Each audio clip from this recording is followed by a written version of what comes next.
నువ్వు నన్ను ఏదో అడగాలనుకున్నావు అంట కదా, ఏంటి? తెలుగు నేనేంటి? నువ్వు తెలుగు? నేను తెలుగునే పాప. నీకు అంత డౌట్ ఎలా వచ్చింది? నేను నీతో తెలుగులోనిగా మాట్లాడా. నువ్వు తెలుగునే కాదు, ఎందుకలా అడిగావు? ఎందుకలా అడిగావు? ఓ, నీ యాక్సెంట్ కూడా అలాగే ఉంది కదా. యాక్సెంట్ ఎలా ఉందా?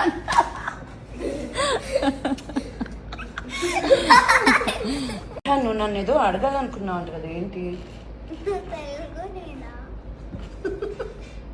నేనేంటి? నువ్వు తెలుగు? నేను తెలుగునే పాప. నీకు అంత డౌట్ ఎలా వచ్చింది? నేను నీతో తెలుగులోనిగా మాట్లాడా. నువ్వు తెలుగునే కాదు, ఎందుకలా అడిగావు? ఎందుకలా అడిగావు? ఓ, నీ యాక్సెంట్ కూడా అలాగే ఉంది కదా. యాక్సెంట్ ఎలా ఉందా?